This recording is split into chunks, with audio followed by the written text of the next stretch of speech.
Just imagine a future where every tonne of packaging placed on market is seen as a valuable resource, not landfill waste.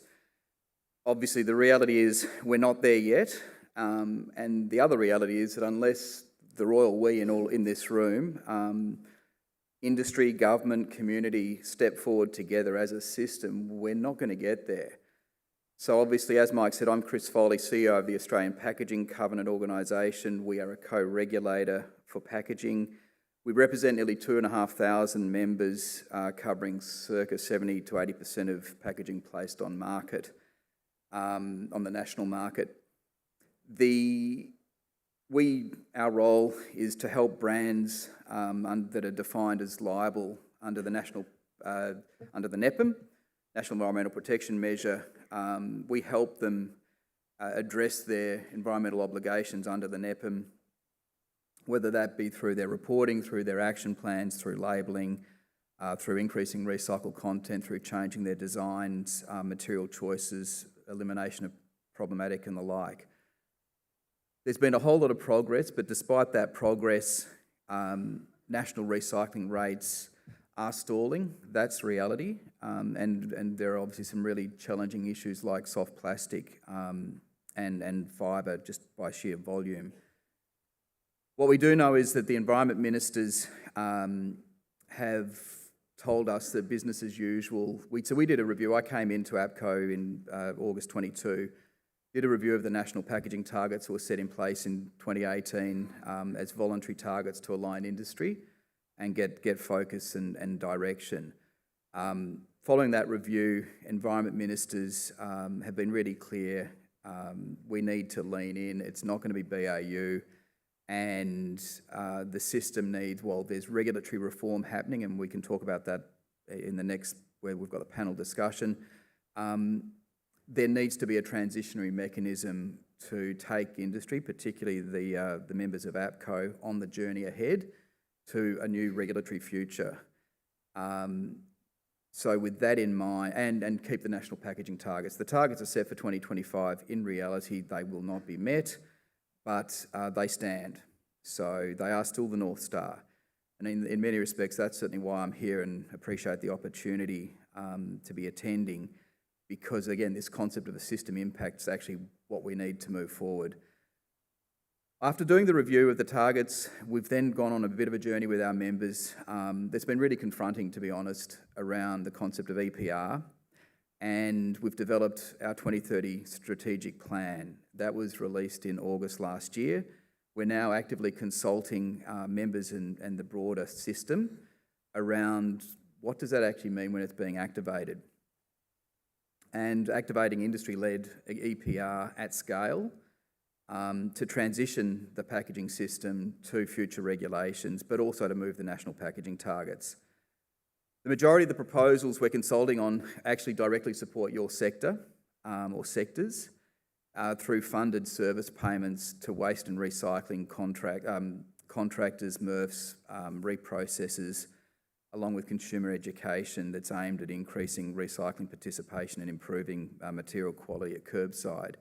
This is really different to the past business model of APCO, where the funds that we collected from members essentially funded the co-regulatory functions of the covenant, whereas the reality is there's a whole lot of heavy lifting required in the downstream system. So trying to work out, well, how do we do that respectfully or respecting your sectors, your industries, if you're in local council or wherever you are in that value chain. But we can only design so much. You can design packaging, but if the system's not there for it, then it's all for nothing. So how do we actually help the system without being obnoxious? And so it's also about additionality, which is a really key thing for our members.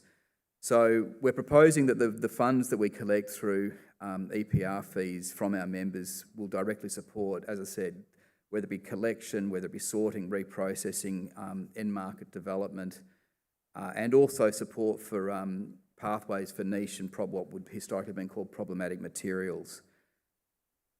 Obviously, the aim is, and depending on the feedback that we get from our members, in the future, the aim would be to divert circa 350,000 tonnes of packaging placed on market that's currently going to landfill. triple soft plastics recovery to 19%, lift fibre recovery to 70%, and deliver measurable impact. The consultation isn't just about brands and packaging design, it's really about taking, if we need to fix the system or if we need the system to move, acknowledging that that's going to come at a cost. What we're trying to solve for here is economic gaps. The blame game's over. It's just a case of, hey, if you've invested a truckload of money in resetting your packaging, but it's still not being recovered, then how do we address that? And that's where, as I said, these EPR fees come in. We're super keen to get your feedback. The formal consultation with our members closes tomorrow evening. I'd encourage you to visit the consultation website page, which is apco.org.au/consultation. Feel free to fill in the online form and tell us, like, we genuinely want and we need what we call the downstream system to be better able to support the packaging that's placed on market. That's not meant as a condescending statement. It's just a case of we're trying to work through how do we do that, respecting that it's without that happening, packaging won't move. It's a fantastic opportunity. As I said, it's a really different approach, and the journey that we're having to travel with our members is confronting. It'll be fascinating to see on balance what the feedback is from our members, and we're intending by the end of June to be coming out with essentially a roadmap that takes into account their feedback. It's complicated because regulatory certainty prevails in the absence of obviously a very clear position from, well, now a new minister, and what the timing is on that. So we're waiting with a bit of bated breath, but we owe it to our members, who in turn owe it. If they want a social licence for their packaging, we have to change how we're working. I'll leave it at that, Mike. Thank you, Chris. Gives me a few minutes to set a broader scene. So that was packaging. I want to just take a step up to extended producer responsibility generally. We have 106 schemes in Australia. They were recently reviewed by one of the research institutes. Of the 106 schemes, there are 7 that are mandatory or co-regulatory, and they are essentially the state container deposit schemes that you all know about, and oil. And the remaining 98 are voluntary. In terms of the effectiveness, if you think of effectiveness as how much product is recovered and recycled compared to what was placed on market, then the really effective ones are oil and the container deposit schemes, and your deposit schemes are hitting about 65 to 75% or 77% recovery rate of materials placed on market. The most successful in Australia is the South Australian Container Deposit Scheme, which is hitting 77% recovery. And then we drop down to the voluntary schemes that are achieving between 0.3 and 16% recovery, with an average of 4% recovery rate in the voluntary schemes. So I asked the question earlier about what's the effectiveness measure for voluntary schemes, and there's a very strong argument that most voluntary schemes need to be mandatory if we're going to be able to scale them up and do anything useful with them. Otherwise, they remain just a cost to voluntary providers, voluntary members of those schemes, and they are plagued by free riders who benefit for the greenwashing but don't put any money in. And there'll be many schemes of people here in the room that are sitting at that 4%, 10% recovery, not able to scale up because of the structural problems with voluntary schemes. So there's a big push on to make them mandatory. The federal government announced back in 2023 that they would make the packaging sector a mandatory scheme. And as you know, we've seen no packaging legislation in the last 3 years. They also said they'd legislate the right to repair, which they also haven't done yet, and an EPA and biodiversity protection, many other things at the federal level. So what we're seeing now is the states stepping into the space that has been left vacant by the federal government, and to the credit of the New South Wales government, they just introduced life cycle legislation in New South Wales and have said batteries are the first cab off the rank. Now that will cause ructions across the country because The only real way to do life cycle management is nationally. And so we're going to end up, in my view, hopefully, with a little bit of chaos for a while until the federal government moves into the space and does it properly. And that's what we need, and Chris mentioned that with packaging, and I certainly hope the new Minister, Murray Watt, steps into the space quickly. Otherwise, we will see states moving ahead out of frustration across schemes, and we will end up with an intersection of federal schemes but with state-based regulation, and that would be chaos. And I open that up to the floor for conversation during the panel. I have plenty more to say, but I'll reserve those comments for later. Our second speaker, and now we're talking a more detailed sectoral extended producer responsibility, is David Robb. David is the Head of Operations for the Australian Mobile Telecommunications Association, and I'll leave it to David to introduce his program. Thanks, David.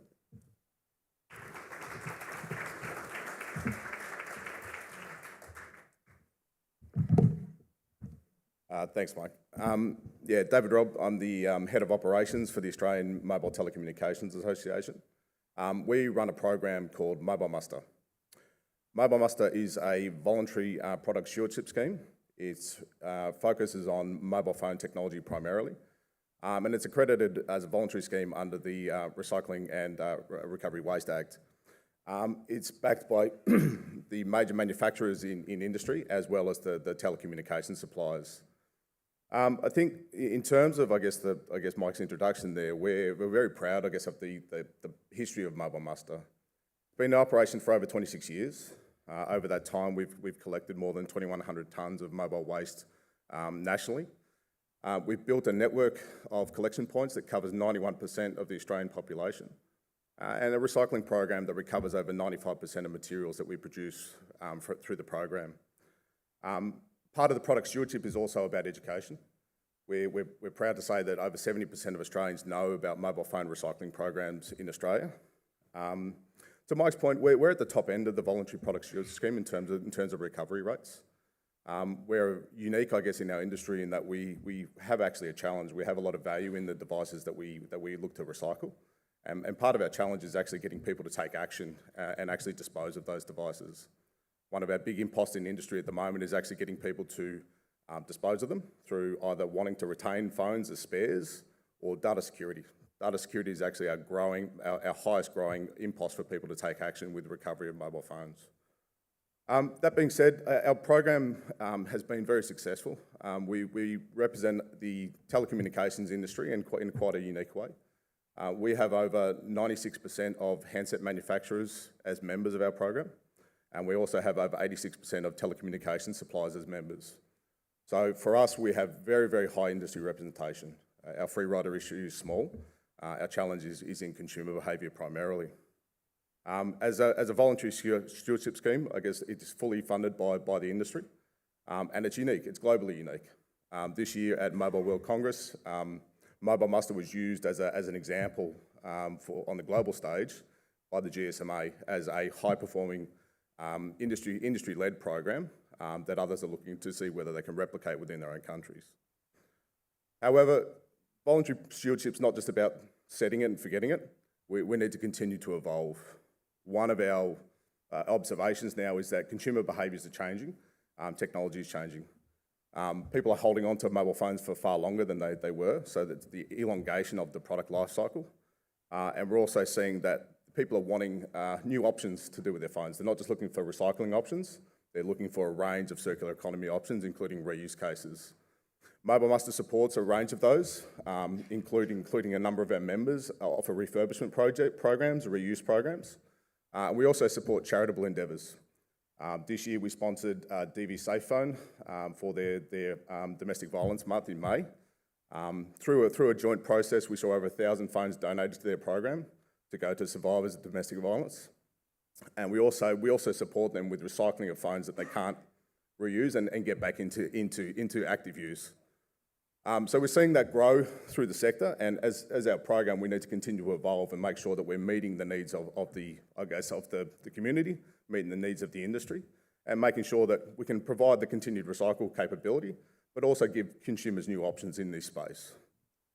As we continue to evolve through this and as we see obviously the challenges, we recognise that mobile muster is fortuitous in terms of our industry representation and our high performance.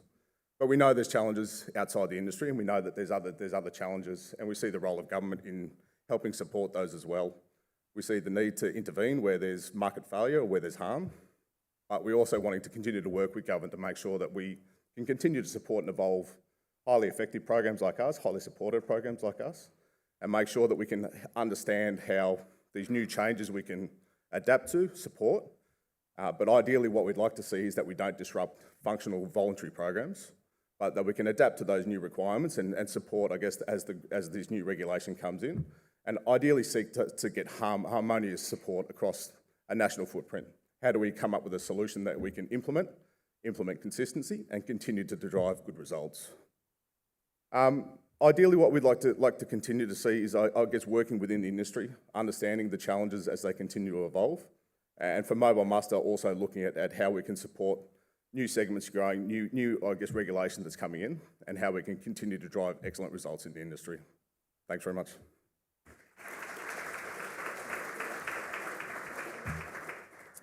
Thanks very much. Our next introduction and brief comments, Libby Chaplin, Chief Executive Officer, Battery Stewardship Council. You can see how keen she's up here already.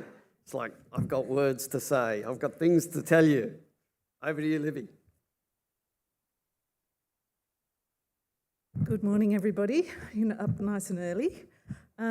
Just like to start with an acknowledgement of country, and particularly when we're talking about making stewardship real, I think it's an important moment to acknowledge the traditional custodians of country and the work that they have done for stewardship of Australia over many, many, many years. I've worked in stewardship, in the stewardship field since the 90s, in government, in not-for-profits and in industry. But my experience in battery stewardship really got going with my work as a consultant to the Basel Action Network in the US between 2009 and even when I came back to Australia in the late teens up until 2021.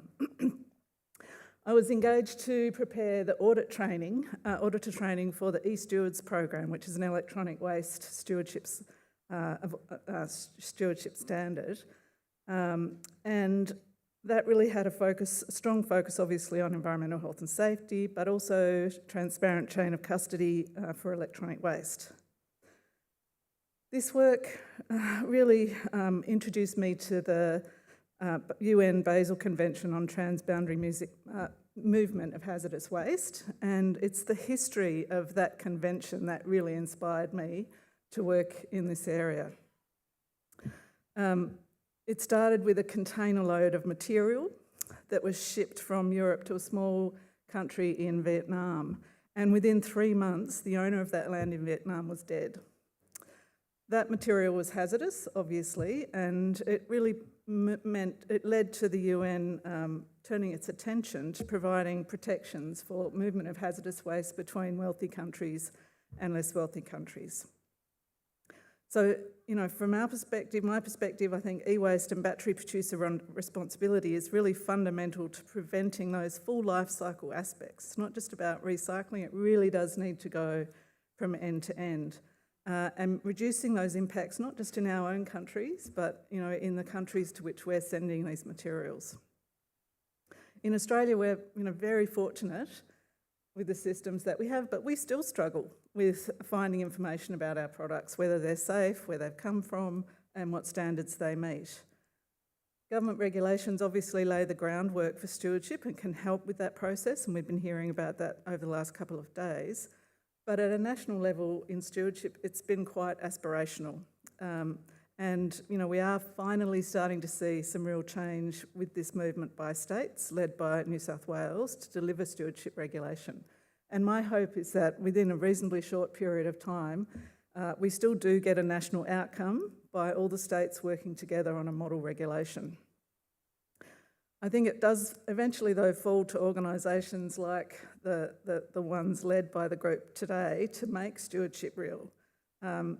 We need to provide the framework for solving these very real issues at a local level related to both product safety, storage, transport, waste, recycling and minerals recovery, but also to do that in a way that really delivers circularity. BSC was established to do exactly that, to deliver a circular economy for batteries. We're accredited by the federal government and authorised by the ACCC, and we're pretty young. We've only been around since 2022. And we have a different model. So we have a community of people working together, 716 accredited organisations across the country working to deliver our program.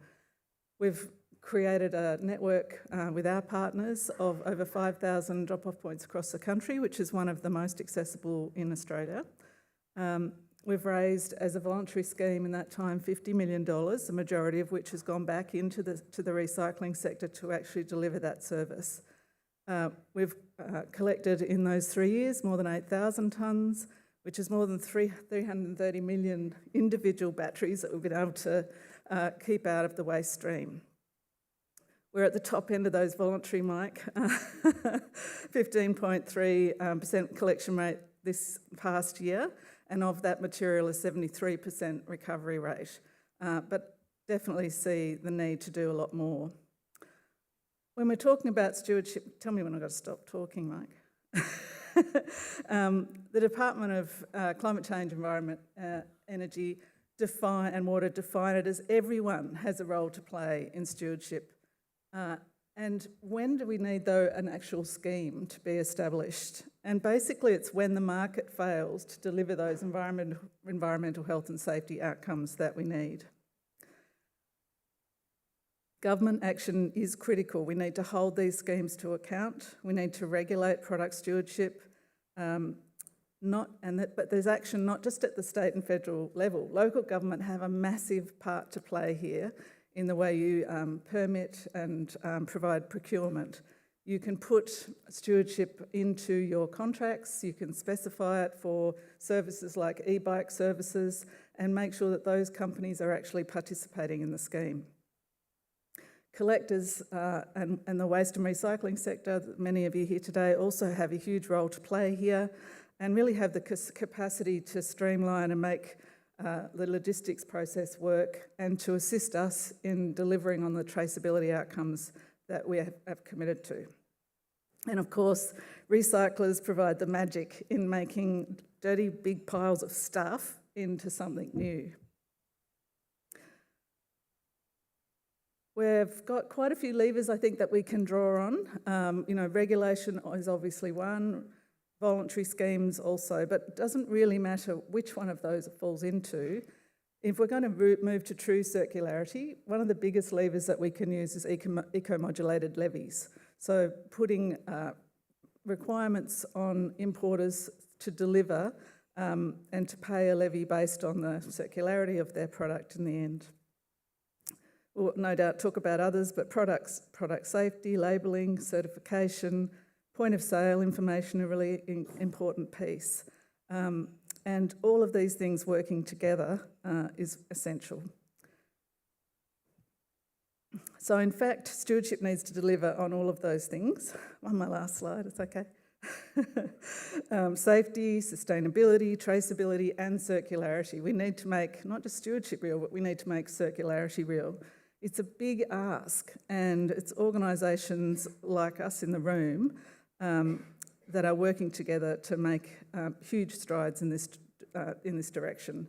But as Tony talked about at the beginning of the conference, this is an important year, and this is a year for turning the corner and delivering strong sustainability outcomes, to really laying the regulatory and voluntary stewardship actions that we can work together to deliver these real outcomes. And I really look forward to exploring the issues with the rest of the panel. Thanks, Mike.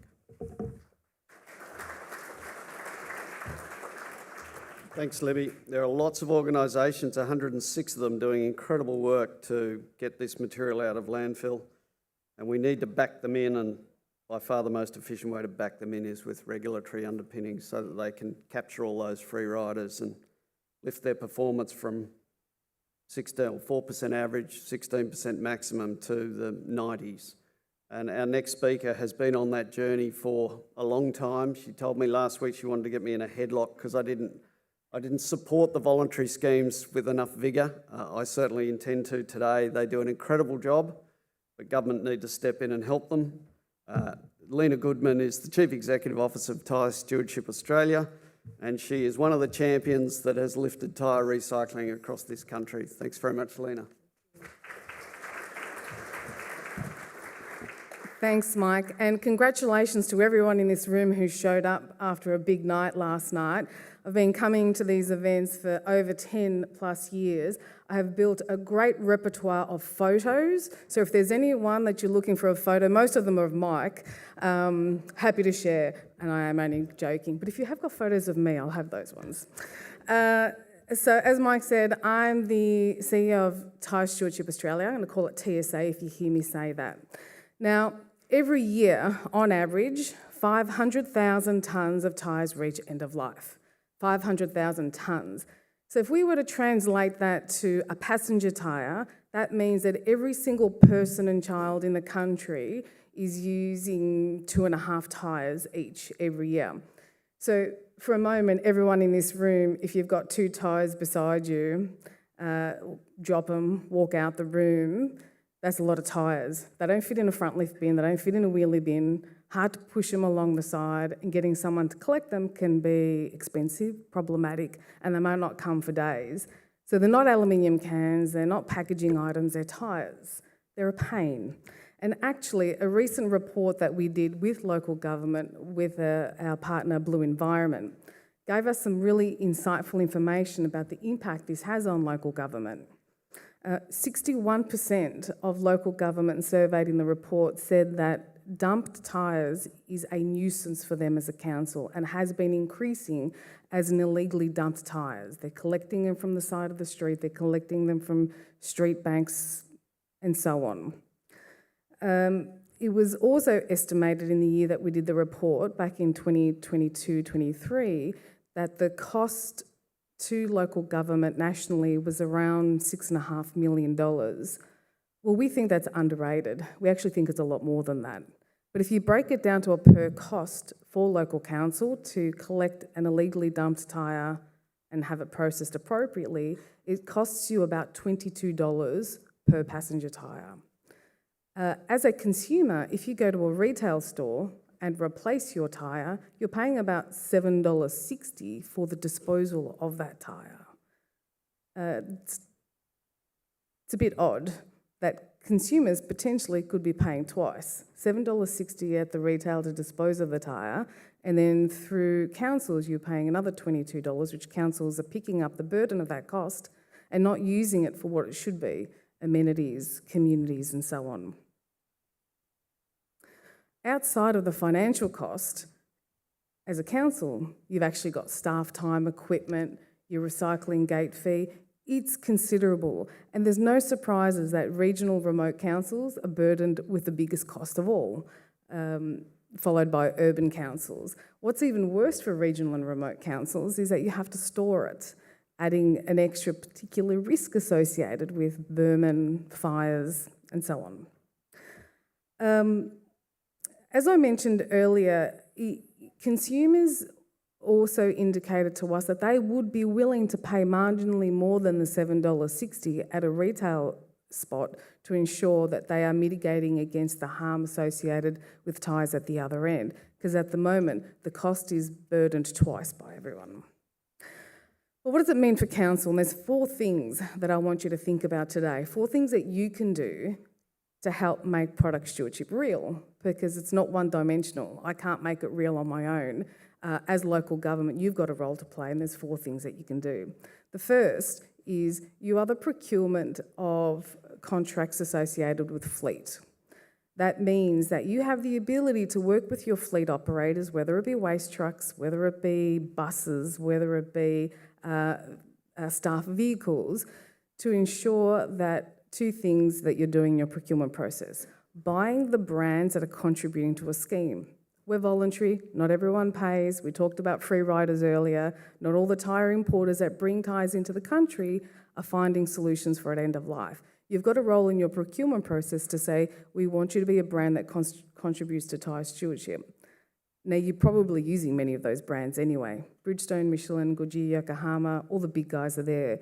But we're having a huge influx of tyres coming into the country that don't contribute. And that's increasing ever so much as China ramps up its manufacturing of low-cost tyres. Importantly, in your procurement, when your fleet need to dispose of those tyres, please ensure they're using a TSA accredited recycler or a retailer, because that way you're not picking those tyres up again on the side of the street.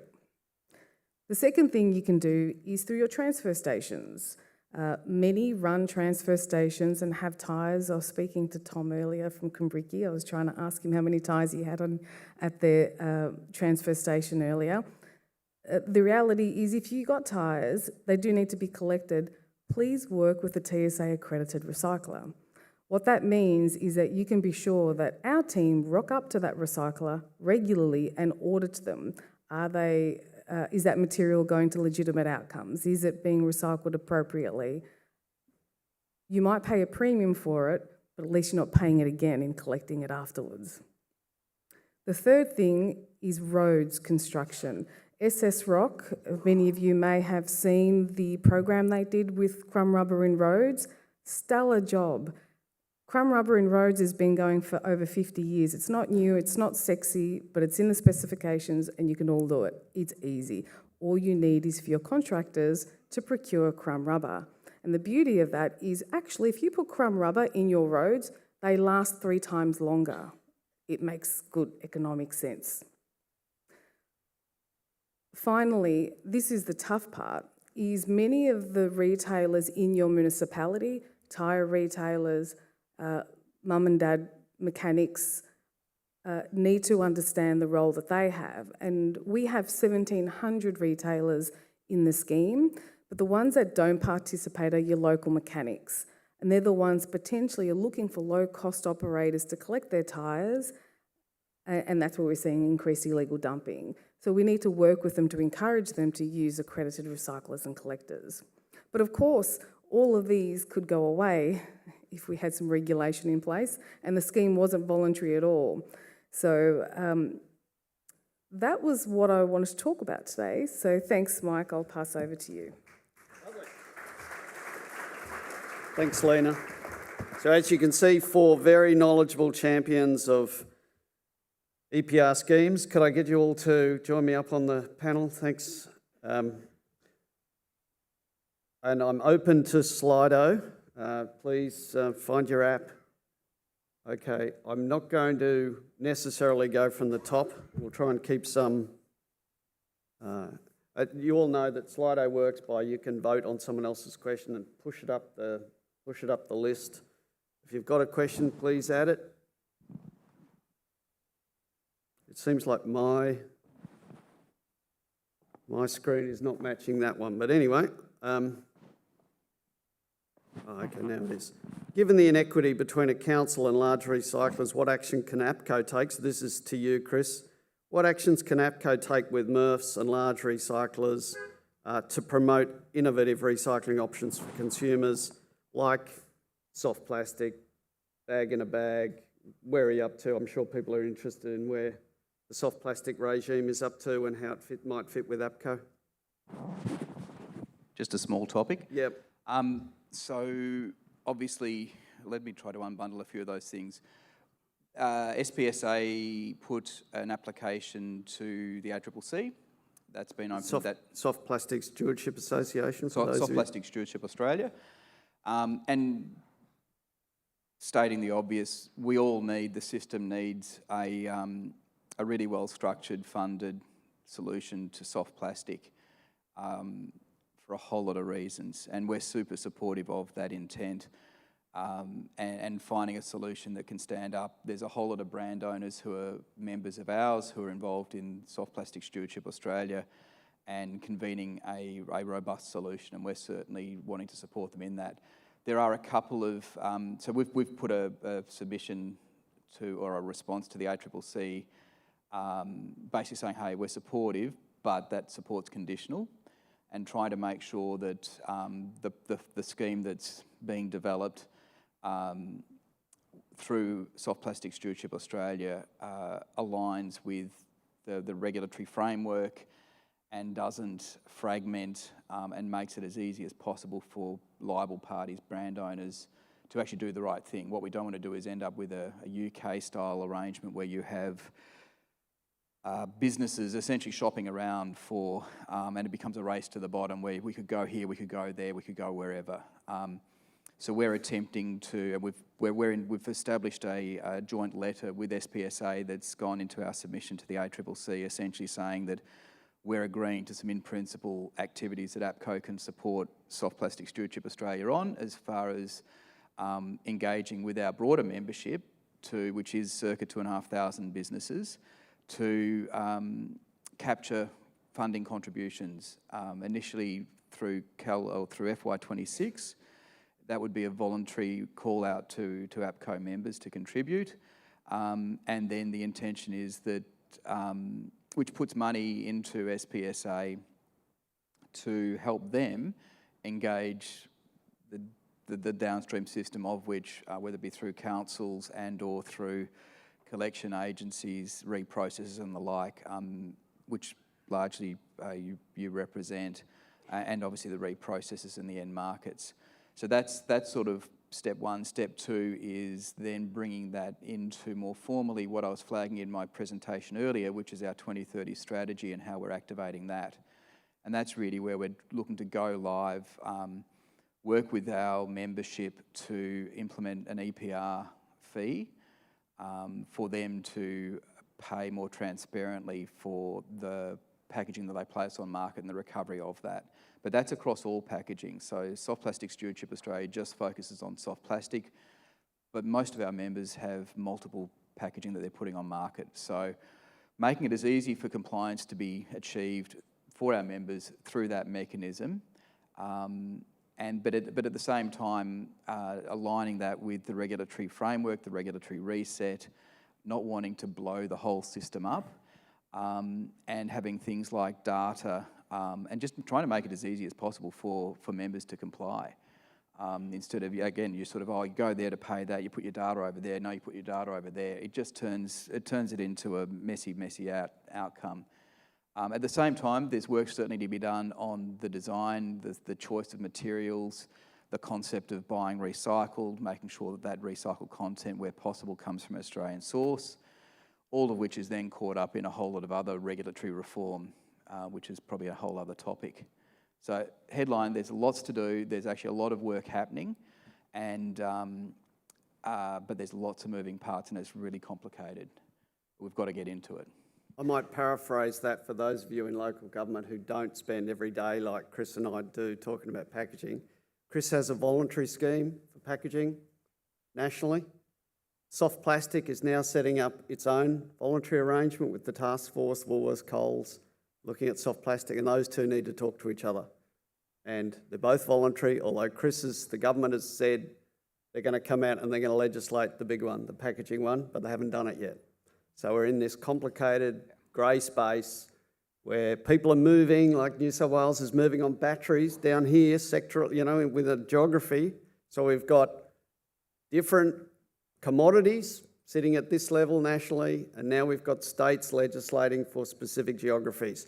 And all of that has to talk to each other, and it currently doesn't. And it's complicated, as Chris said. Which do you join? Who do you pay money to? And the only way to fix it is for the nation to have a consistent scheme, but we're not there yet. Is that a fair summary, Chris? It is, and I think one of the challenges is also trying to set the level of ambition, as far as it's got to deliver on national packaging targets, but there's also got to be enough money in it and so as a co-regulator, I get my ear chewed by brand owners saying, oh no, we need to control the costs, and I've got my other ear being chewed by the downstream system and people involved in the recycling, recovery, sorting and reprocessing space saying, hang on, there's not enough money in it. So we're sort of torn, and that's, again, to Mike's point, where regulatory certainty will certainly help. But there's also going to be this natural tension between APCO and what we're aiming to achieve and a voluntary scheme in SPSA. my view is we can cohabitate, and we've just got to, and that's what we've called out through to the ACCC. Big job, we've got to work together smarter in the absence of regulatory certainty. Yeah. I'm going to take the next question and twist it slightly. With the popularity of CDS-style refund schemes, what other incentives can be used to encourage the public to do the right thing? And the key thing there with the container deposit scheme is the 10-cent rebate that your your local residents get. Very few of the other voluntary schemes have a cash rebate. So the other three members on the panel, tyres, batteries and mobile phones, where do you see rebates and cash backs sitting within your schemes? And is that a way to lift recovery without going the full regulatory route that I'm encouraging?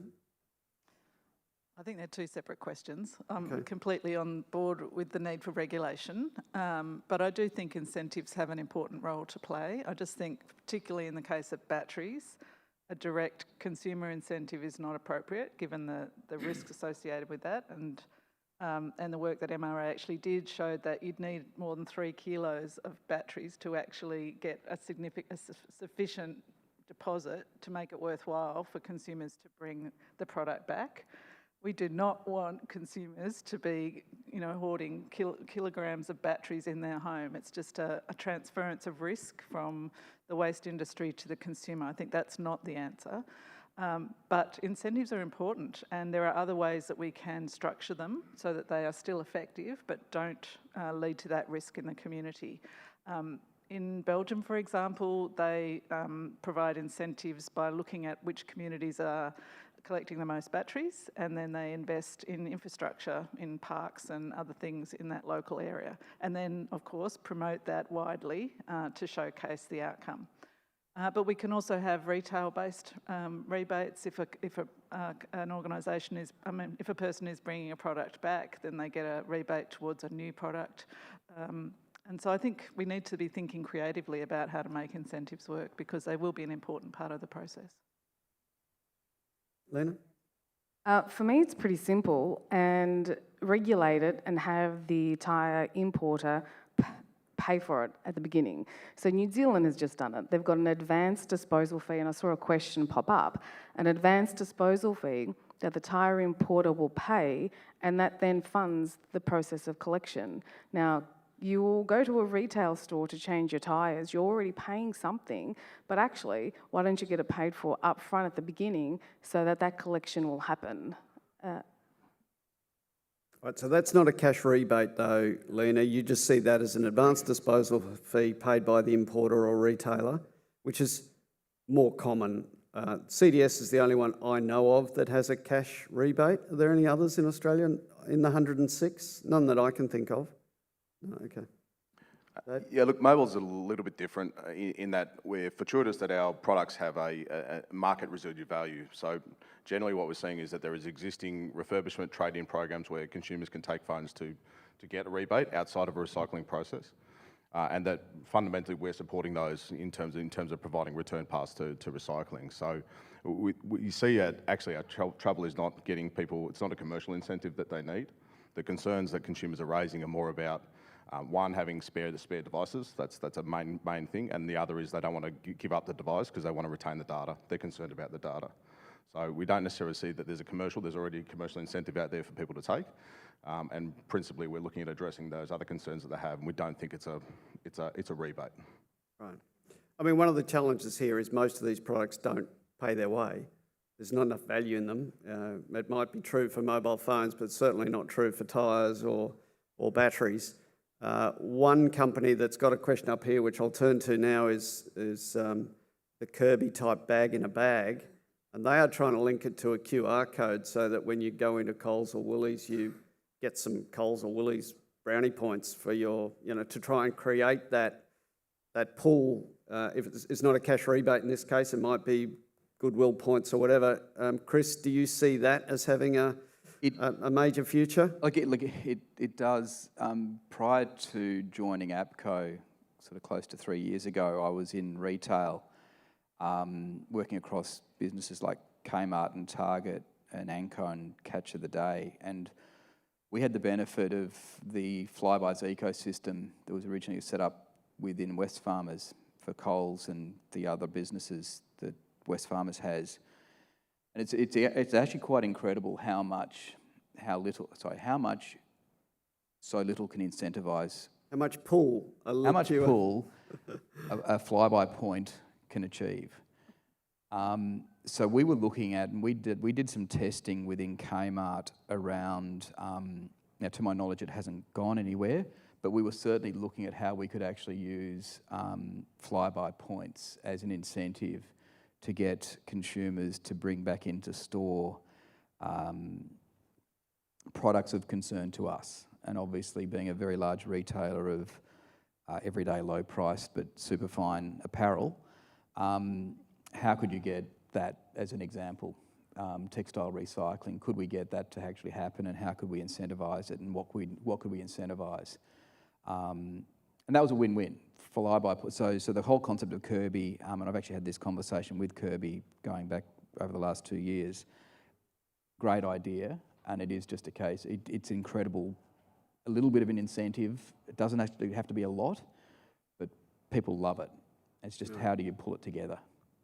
Yeah, so there'll be a class of consumer goods where that works, and I'm not sure it'll work for tyres, Lena. You want people bringing their horses for courses. Off-the-road mining tyre in with a little QR code looking for a fly-by point for the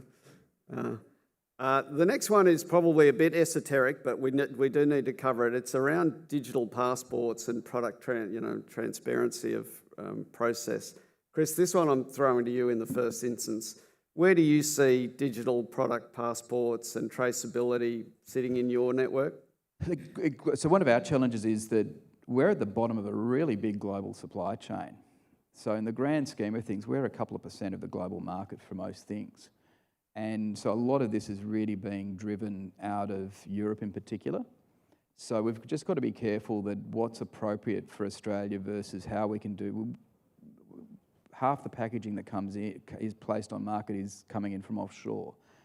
So what we're trying to solve for here is actually really a global solution. And there's a lot of talk, there's a lot of activity, and it's all too hard.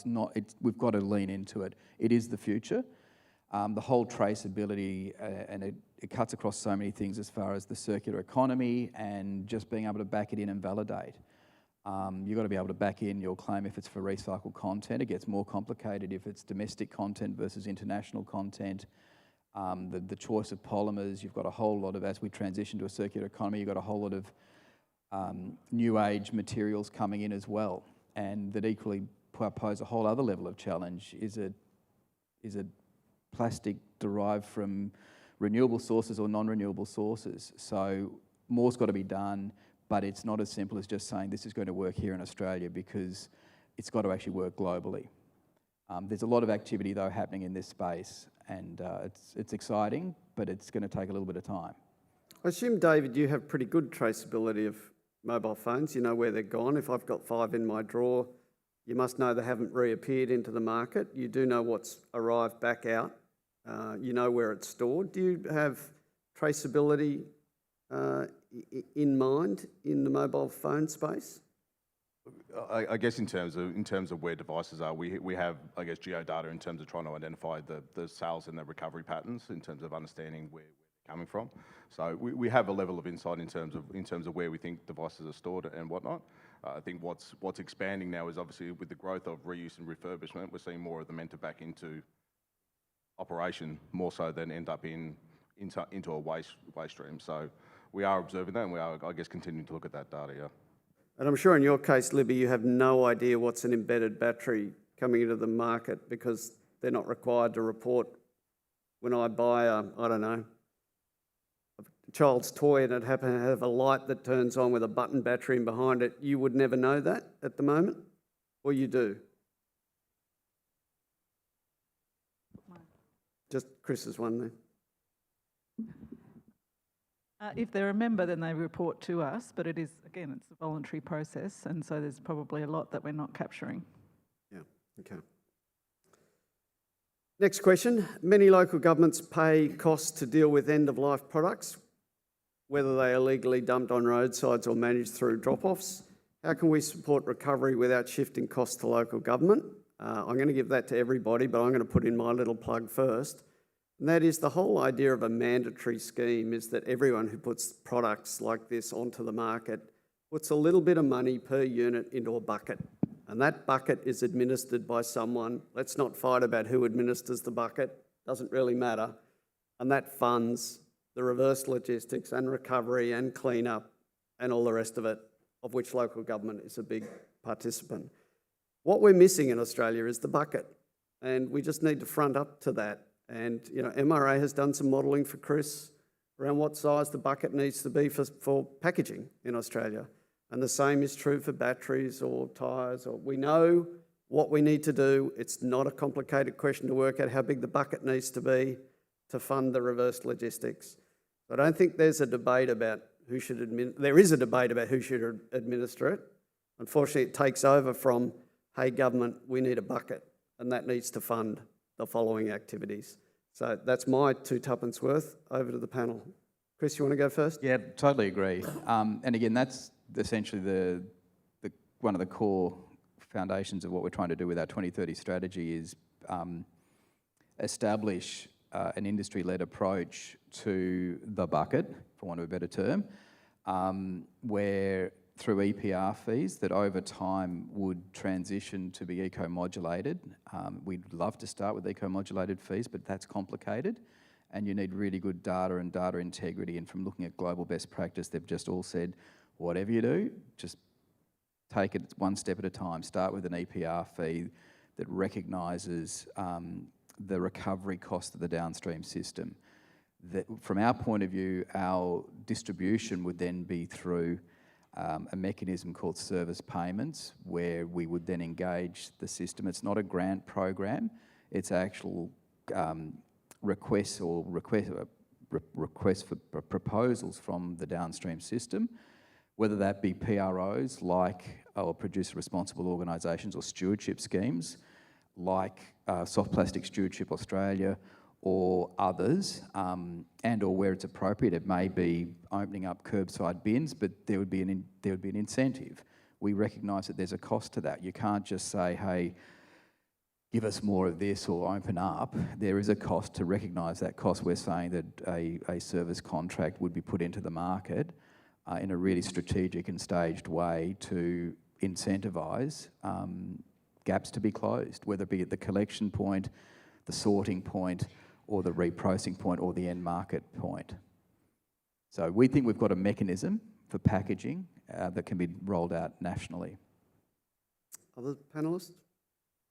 I mean, clearly we've been working on advocating for regulation for a long time, so we agree with the bucket. We need the bucket. But I think eco-modulation is an important part of this process, and over the past 18 months we've been working with all our stakeholders to actually explore how we could apply eco-modulation. And I think it is a concept that's going to evolve over time, but the experience that we've had over the first 3 years of operating is that we know that different battery chemistry have different risks, and we know they have very different costs associated with processing, collecting too. I mean, lithium has dangerous goods requirements that other chemistries do not. So we can already be beginning to build that into the cost structure and pass that on to the obligated parties. Lena, Dave? Thanks. So the question was around us as schemes supporting local government to help fund, and we talked about the bucket. So our levy is 25 cents a passenger tyre from those that choose to participate, 25 cents a passenger tyre. And for the large 63-inch mining tyres, which sell for some $60,000, the levy on that is $50. So at the moment, we've got no hope in hell to be able to step in and support local government cleanup. Hence why we need the federal government to step in and have all tyre importers pay appropriately, so that I'd love to lean in and help local government, but at the moment we can't. So those 4 things that I talked about in my presentation of things that we can do, in the absence of regulation, there are certain things that we have to do. And I think if we work together, we can start stamping out some of the problems to limit your cost of picking up illegally done tyres. Thanks. For Mobile Muster, we carry those costs. Mobile Muster, as I mentioned earlier, has got a distribution network of over 91% of the Australian population, but we also work direct with local councils to provide them with drop-off points, Mobile Muster boxes, for their constituents can drop off phones. But we also work indirectly with CRCs. We pay the reverse logistics, we pay the recycling fee, so we cover those costs. So happy to work with anyone who's looking for solutions there, but Mobile Muster is very much, I guess, providing the bucket, if you like, for our products in terms of covering those costs. Happy to take those discussions. Right. I thought I'd jump in about just defining eco-modulation for those of you who are new to the COFS conference. It's a funky word for, hey, just charge the appropriate amount to the appropriate people based on kind of three things: the recycled content that the product might hold, its recycling rate in the economy and how much work needs to be done to lift its recycling rate, and as Libby mentioned, a little bit around risk, and different products have different risk profiles and therefore different cost structures. So it's just a funky word for applying the right cost to the right people. If a product is beautifully made for recycling, has got lots of recycled content and is easily recycled, they pay less than the crap product that someone else imports that doesn't have any recycled content and can't be recycled, so they pay more. And it's just a way of allocating costs appropriately, but you still need a certain sized bucket to be able to do all the reverse logistics and recycling. So it's then, might be skewed to the poor players up here and the good players here, but we need to make sure that that bucket raises enough money to do the job. And you can only do that with federal intervention. Chris, another one for you. Back to REDcycle, which I know a lot of people in the room are interested in the history of REDcycle and where we're up to. There was 11,000 tonnes of soft plastic collected in supermarkets across Australia. A lot of it went into sheds. Most of those sheds were then consolidated at a couple of sites. Why don't you break the news about where soft plastic is up to? And essentially, I think the headline is that through through Soft Plastic Stewardship Australia's application to the ACCC, what they're trying to do, so you've had, in response to the REDcycle falling over, there was a supermarket task force established, and you had the three major supermarkets involved in that, convened through DQ under the auspices of the ACCC. That process required that the supermarkets lean in, and in many respects that was probably putting disproportionate responsibility or blame on the supermarkets, because there's obviously a whole lot of other stakeholders that are involved, a lot of brand owners, and the reality is, I think with REDcycle, everybody wanted it to be true, and it wasn't. It was really well intended. There should have been much greater governance around it. And there's a lot of learnings in that for what needs to be done moving forward as far as the regulations. So the Supermarket Task Force has been operating. At the same time, there was a program called the NPRS, the National Plastics Recycling Scheme, which had received some government funding. That was convened through the Australian Food and Grocery Council. That funding ran out. They've done some really good work, and there's a lot of councils possibly in this room who've been participants in that, and high five to you if you've been involved. Really good learnings from those pilots, and it's just now a case of how do you scale both what was the genesis of the NPRS, or the work through brands, with the work through the supermarkets. They're now being brought together through an application to the ACCC to create or give permission for the creation of this new producer responsible organisation for stewardship outcomes. So that's sort of where it's at. They're looking to then really, as we've been discussing, lean in, activate collection, but the collection's only as good, off the learnings of REDcycle, the collection's only as good as the end markets. So you've got a couple of things trying to play through. So there's certainly progress happening, but it is clearly complicated. And some of that complexity is just given the competitive challenges when you've got 2 or 3 big brands involved, or the retailers. Obviously, the ACCC are looking with great interest. But the supermarkets have leaned in. They've put millions and millions of dollars into standing this up. You've got businesses like, I think, IQ Renew are probably in the room, Kirby, that are intimately involved in this and trying to be part of the solution. Clearly more money needs to go into this to make it happen and make it true. And again, that's where from an APCO point of view, we're trying to help be part of that solution and bring more of our members through the covenant arrangements to the table to start contributing to lessen the load for everybody, but do it in a really convened, controlled way that doesn't fragment the regulatory landscape. I'll add one more thing. I understand from Danny Gallagher from IQ Renew that the last of the East Coast stockpiles of soft plastic from REDcycle were taken out of warehouses and processed last week. So as far as I'm aware, there are no East Coast stockpiles of soft plastic anymore. That problem is now gone. And as Chris said, there's a new trial started up with the Soft Plastic Task Force. You'll go to Coles, I think Coles and Woolies in Sydney now are doing it, certainly in Melbourne, where they're starting to recapture and collect soft plastic. So REDcycle Mark II, if you like. So that's starting, but hopefully through a better governance structure. Okay. Lena, there's a good question here about crumbed rubber.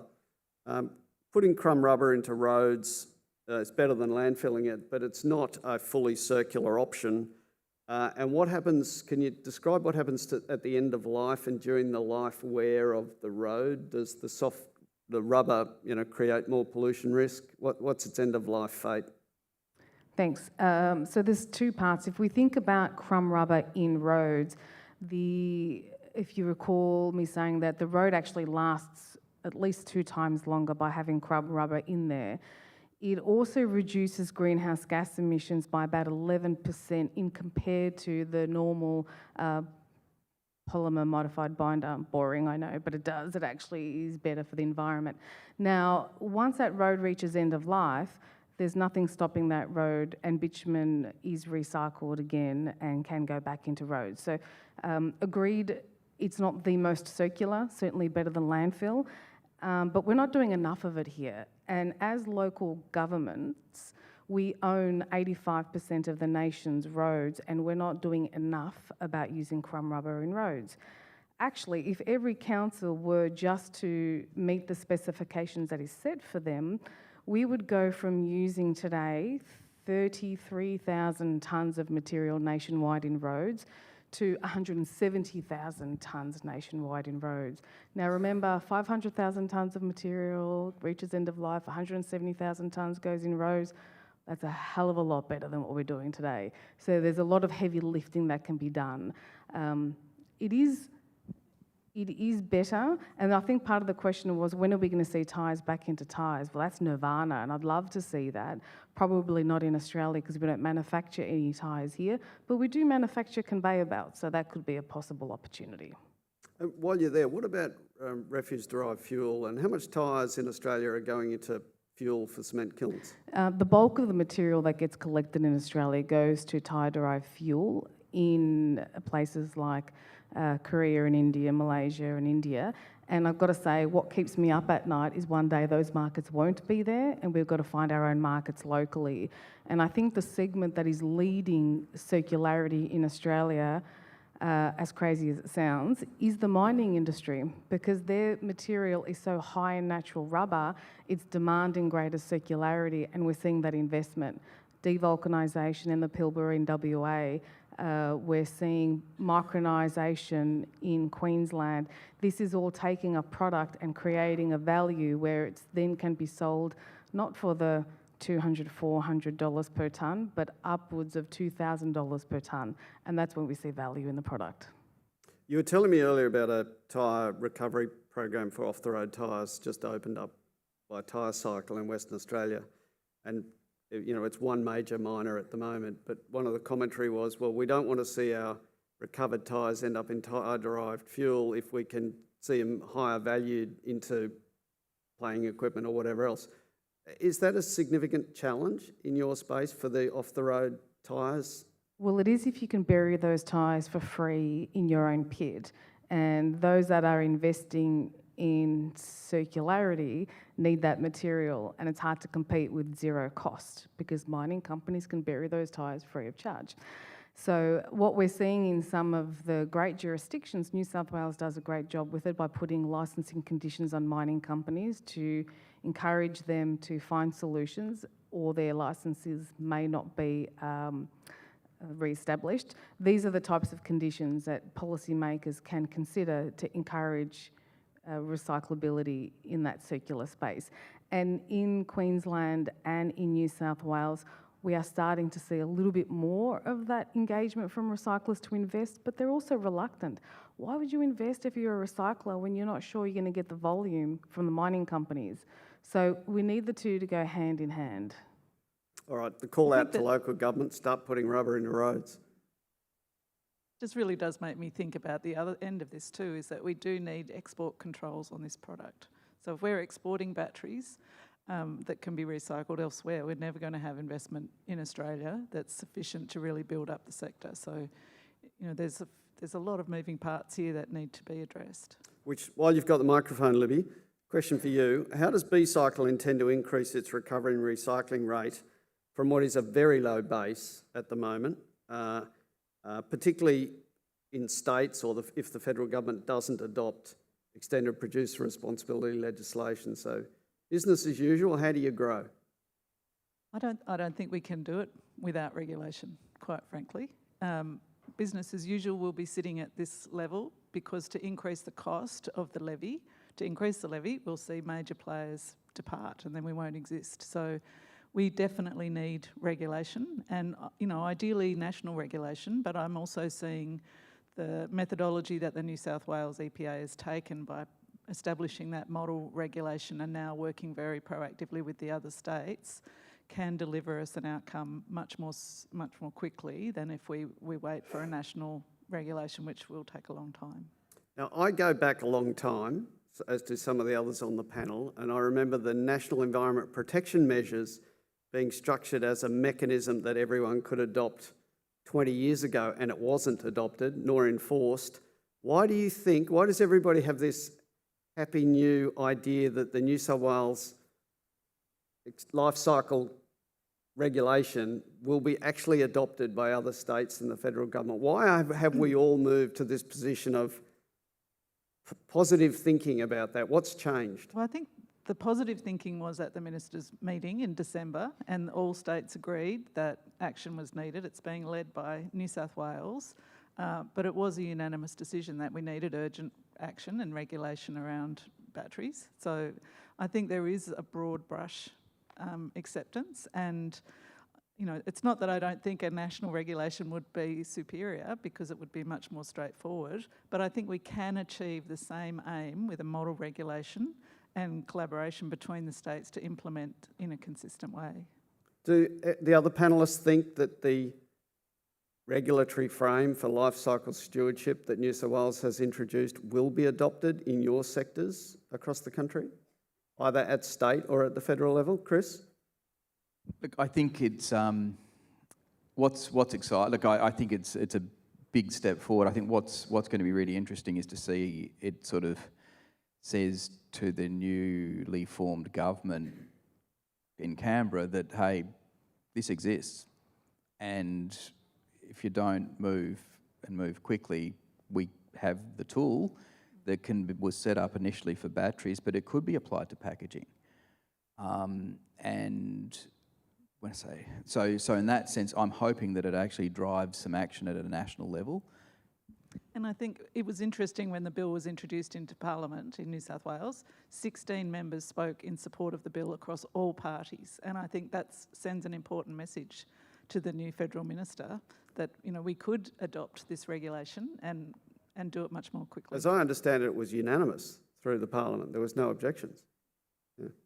Lena, do you have a positive view of the future? I'm glass half full, and I've been around like you have a long time, you a bit longer. And but I think that now is time because the market is ready as well. So we have capacity which we didn't have in the past.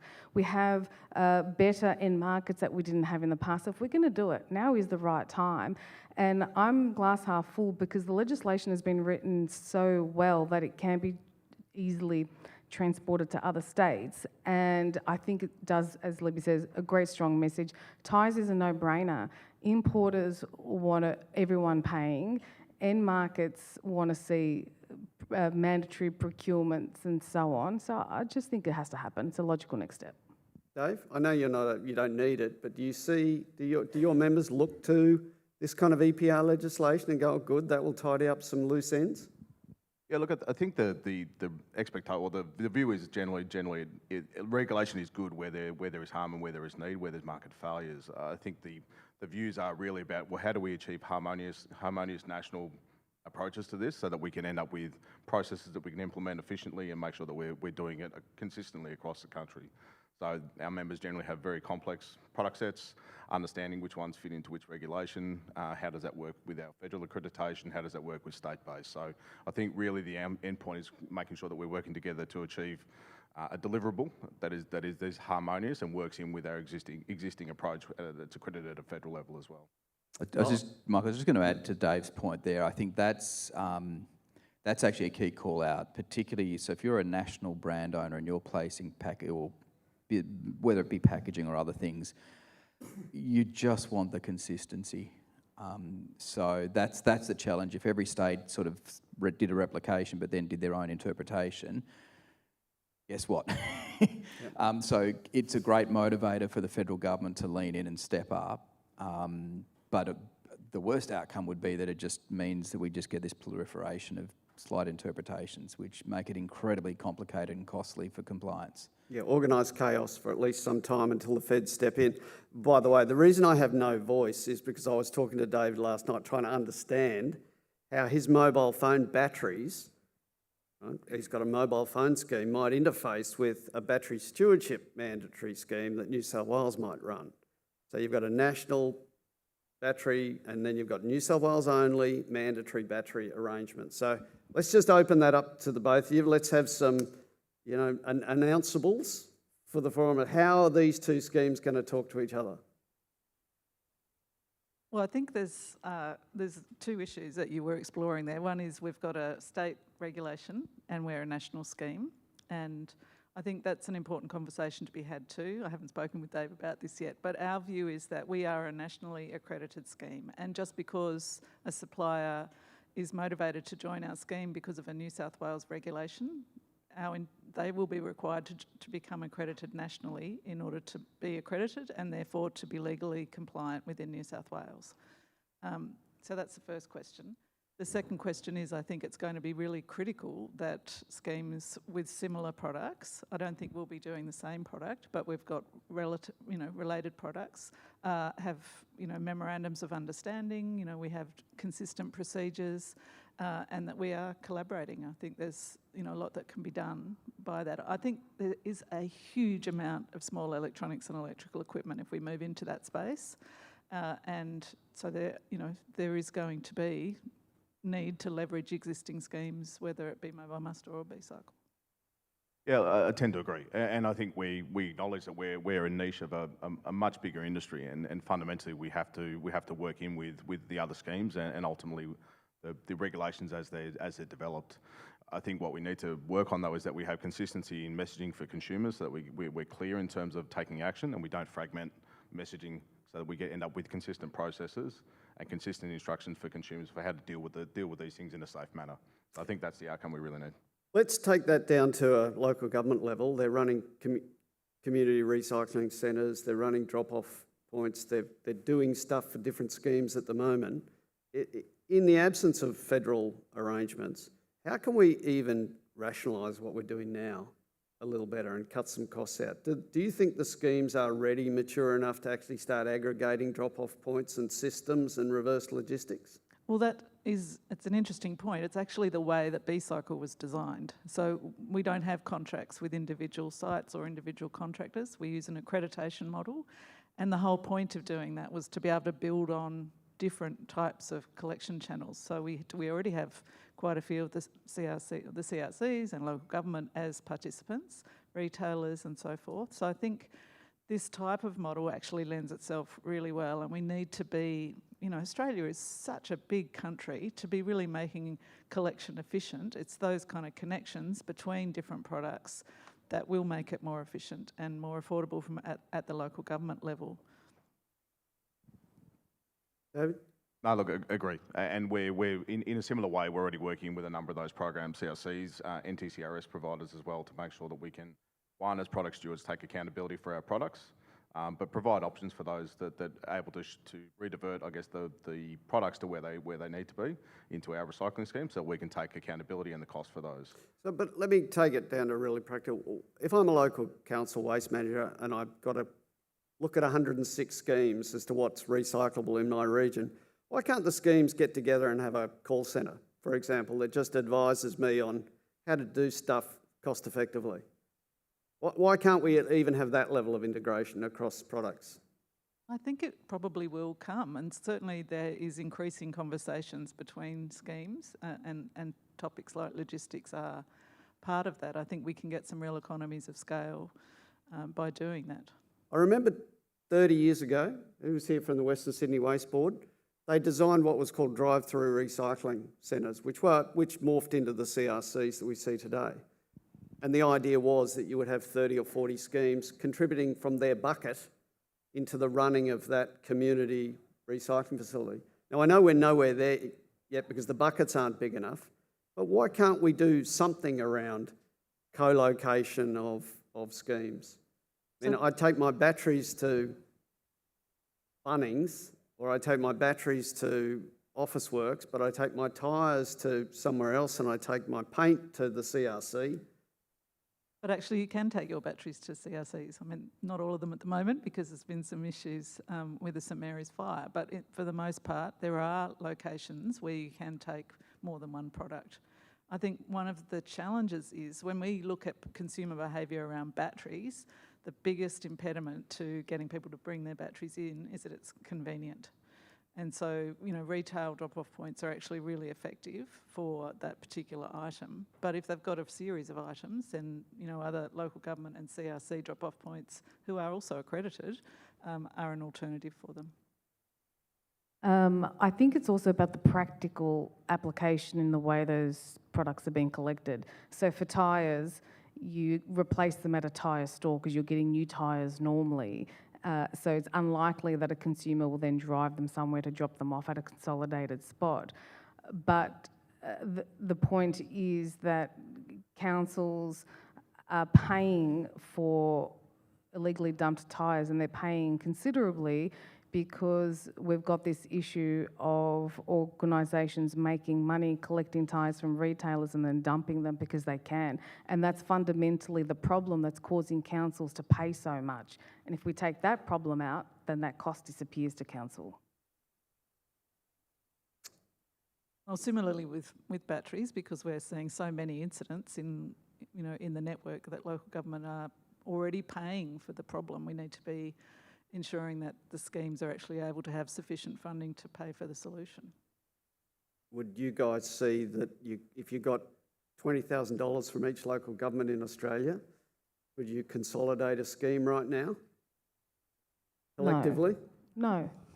It wouldn't work that way. It's not the role of the council to be funding the stewardship scheme, it's the role of the product to fund the stewardship scheme.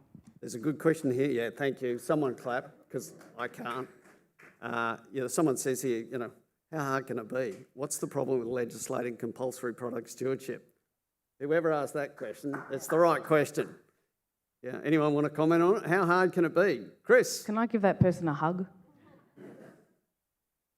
By the way, I've been coming to these conferences for 30 years and I've never heard this level of consensus.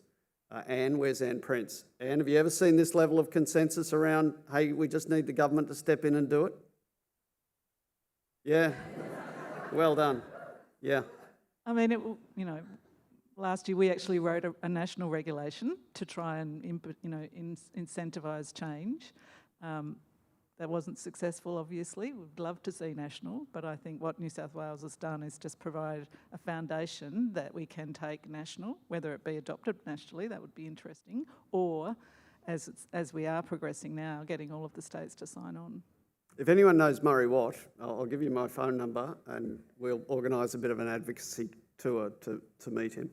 A detail, Lena, but I think it's an important one for local government.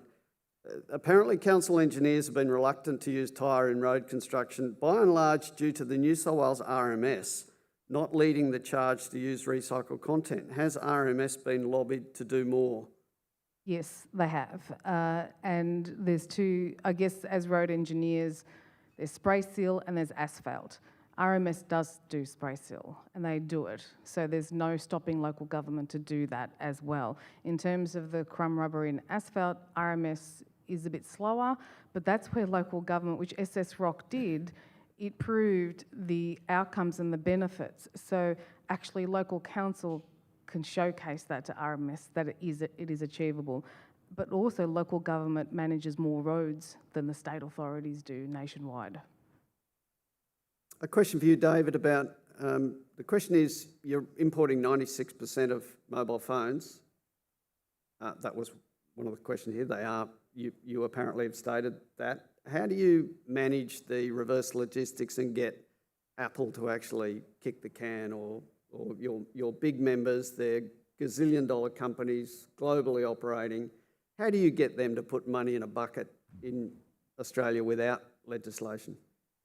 So maybe just to clarify, 96% is our membership, OEM manufacturer membership of Mobile Muster, and we do that based on a percentage of market share. So when we say we import 96%, we don't import anything.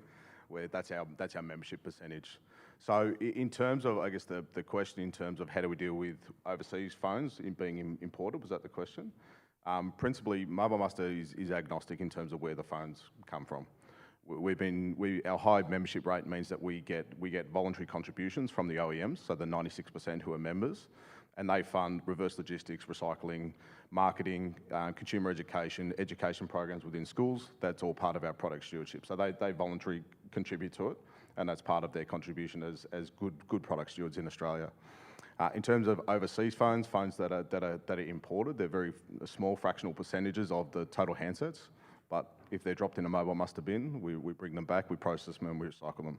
So there's fundamentally no difference in terms of how we handle those different phones.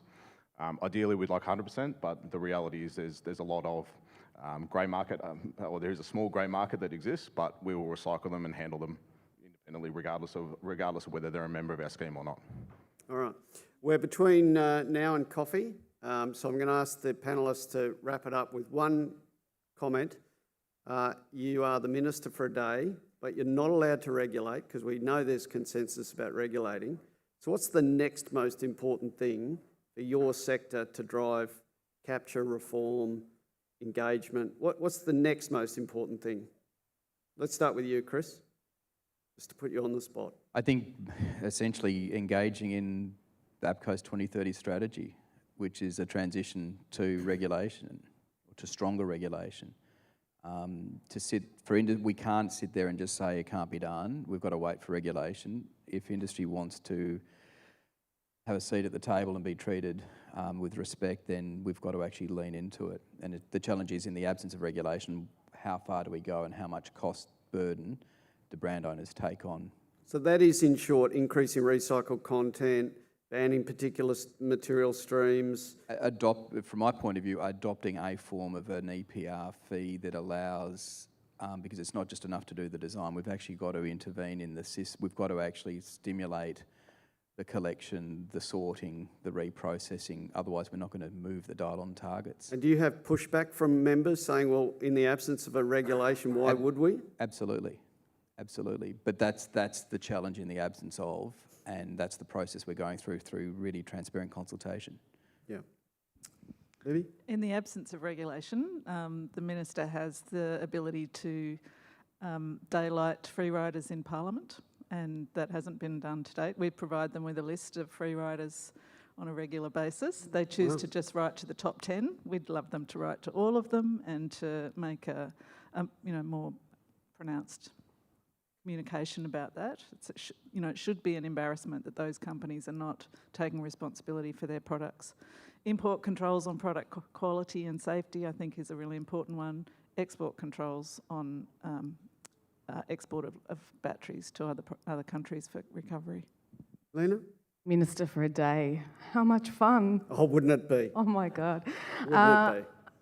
The one thing I would do is demand every local council and road manufacturer to meet the specs in front of them with crumb rubber in roads. which means we go from being, like I said, 30,000 tonnes to 170,000 tonnes, being closer to be custodians of our waste. That's what I would do. That's a pretty clear call out to members in the room. Dave?